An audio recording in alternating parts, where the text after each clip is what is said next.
Hi, I'm Sarah from sarahstextilecrafts.com and welcome back to our book reviews. I have hot in my hands the second book for review.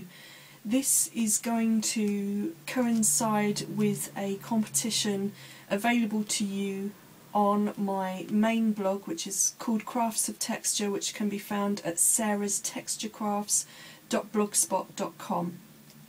Okay, so let me give you a bit of background about how I came by this book and why I'm doing the review.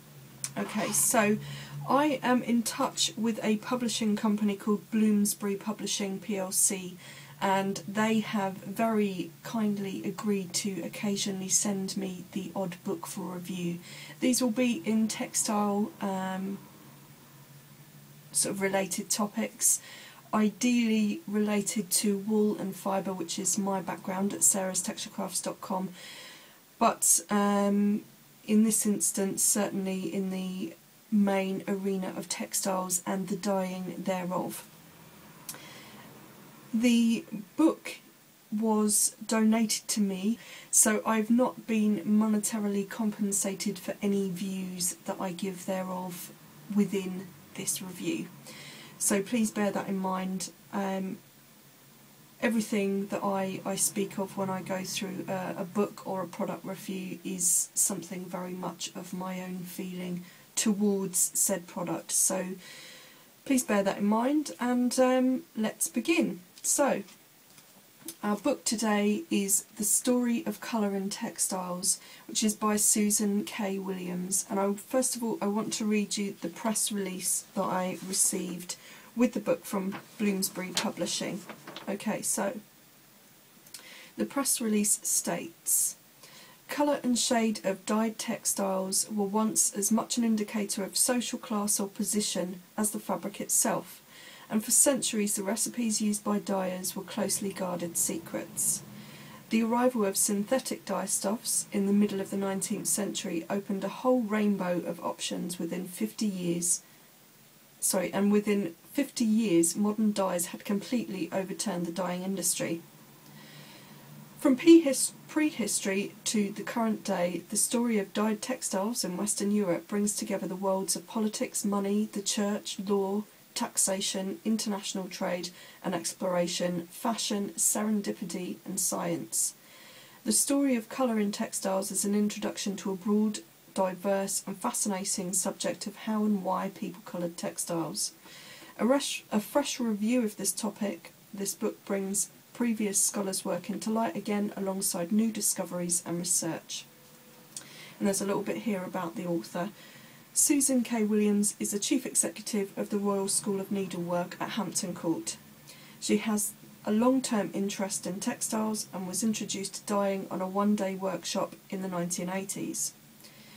Susan is in constant demand as a speaker, especially for NADFAS in the UK and internationally in the US and Japan.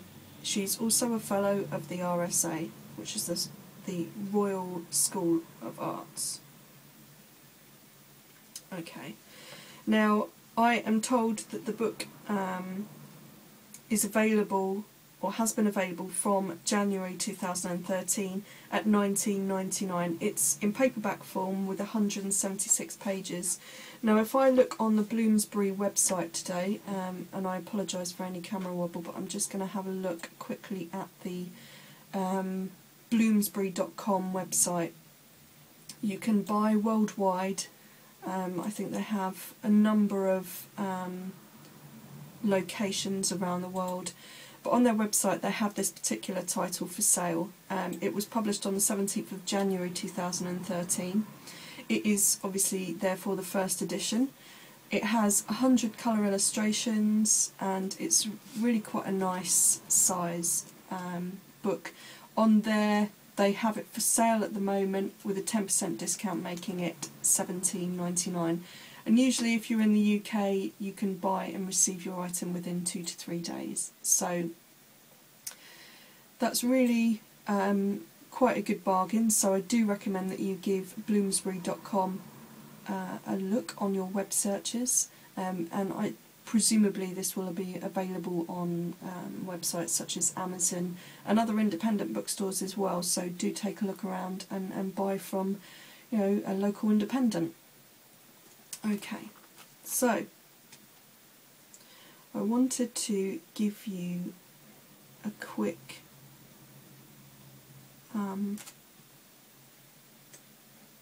sort of preview of the book, if you like. I've had a quick glance through it, and the thing that I love about it the most are the colour and illustrations and how they link from some quite famous artworks to how the textiles would have been dyed and coloured within that time. So if I show you this image, there you can see, you know, some of the quality of the illustrations given. They find some historical pieces in there, like so, which is quite nice. It's quite nice to get those early pieces, those early textile pieces, so you have an idea of how you know, previous civilizations and so would have coloured their textiles, also where they would have got their dye stuff from. So it goes into some conversation about where they would have got, you know, what plants they might have used for natural dyeing and the mordants and so on to achieve X, Y and Z colours.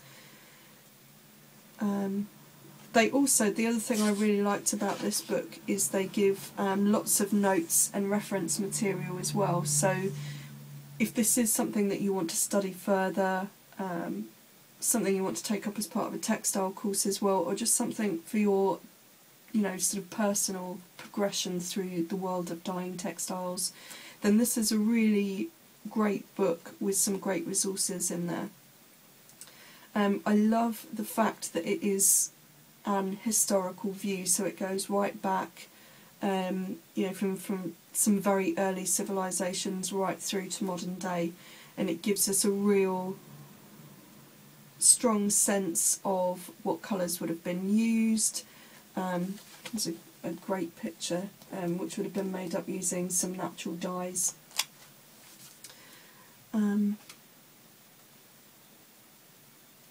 Yeah, and I just love the fact that it pulls in all sort of elements of the community, if you like, of the civilization and or that genre in history that we were discussing. So, you know, things about how things were taxed, religion, politics, all of those things would very much have affected industry as such within those time periods.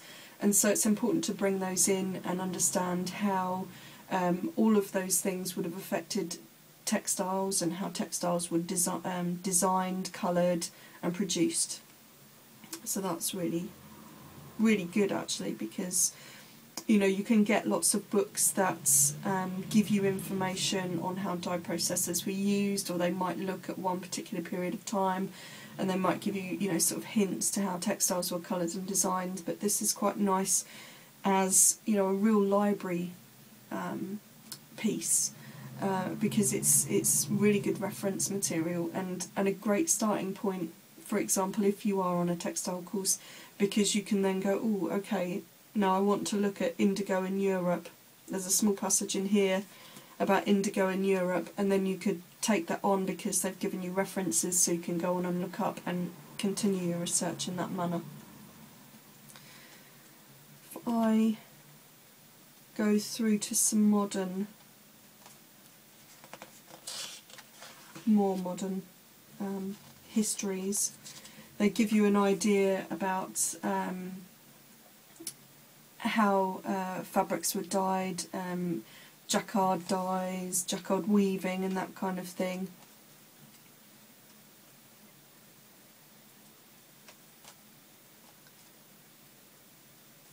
And yeah, this is the page.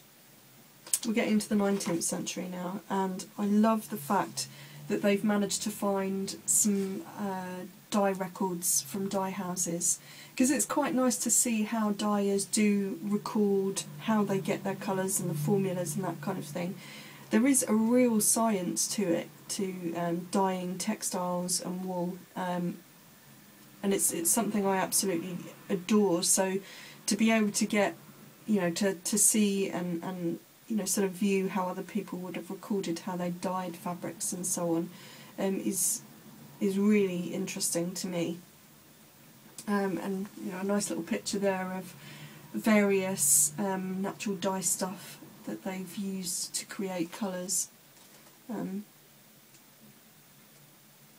It's very scientific, as I say, so that's really nice to view. And there's some more dye records. And every big textile house will always keep dye records because they'll want to keep very specific formulas of how they created certain colours, so that they can always go back to them at any point in time if, for example, they want to reenact a certain, you know, sort of re-implement rather a certain colourway that they've done previously. And it's something, as a wool dyer, I certainly do myself, so that's really nice to see. And as I say, it's a really very interesting read, and something that I totally recommend if you're into dyeing your own textiles and fibres and wool and that type of thing. Then this is a great reference piece to have. I also think that it's a really nice book if you are interested in getting into dyeing, so it gives you a real sense of history there. And with that in mind, I thought that I would launch a little giveaway. So, I have decided, and I'll just pop that down over there, if you view this video, I need you to answer the following question. Why would you most like to learn how to dye your own wool? Now, answers must be in comment form on the blog at sarahstexturecrafts.blogspot.com. So you'll find this particular post, which will be under the giveaway tab at the top of the blog, and you'll answer me the question, why would you most like to learn how to dye your own wool? Just making sure I've got that down properly. If you leave a comment, make sure your comment is linked to either an email address of how I can get hold of you, or please you know, leave your email actually in the comment itself. I would like to be able to offer this as a worldwide prize, so I'm quite happy to ship to almost any country in the world. So take the opportunity to answer the question and be in with a chance to win the following. So for those of you who may know a little bit about me, Sarah's Texture Crafts, you'll know that I dye a lot of woolen fibre, a lot of yarn too. And one of the things that I'm very interested in is sharing simple techniques with you at home so that you can recreate something very much for you. So in that vein, some of what I also do is create free tutorials which I sell on my website at sarahstexturecrafts.com, or are available free of charge on my Learn About Wool blog, which is sarahstexturecrafts.wordpress.com. And one of the particular informational tutorials that I have in PDF form is an easy dye all-in-one instruction sheet. So what this does is this gives you how to mix your dyes to create your own colours, how to paint it on, and so on, and you know, and how to wash it out, and so on, so that you will eventually end up going from the white fibre or yarn to something that is of your own colour making. So you will get a copy of this. You will get 100 grams of wool top. Wool top is great for either spinning, felting, embellishing, so you could use it to embellish upon other textiles. And I will also give you 3 small easy dye pots. Now I will try to give you primary colours or versions thereof, and from those you'll be able to mix up a myriad of your own colour options. Again, everything is discussed in the main sheet. You've got your wool and your dyes, so you are ready to go with launching yourself into the world of colouring your own wool to make your own textiles, whether it be knitted, felted or embellished onto woven fabrics. So I will also link to this on that same post so that you can buy this direct from the bloomsbury.com website, and I really hope that you take the opportunity to buy it at the cheaper price of £17.99 because they have a sale on at the moment, and I very much hope that you will enjoy reading it. As I say, I've really loved having a look at this book and reading through some of the histories of what's behind the textile industry. So I hope you will too, and I hope you will join in my giveaway this month. So very good luck to everybody, and I really hope that you get yourself a copy of this book and enjoy your very first journey into the world of dyeing your own wool. Cheers.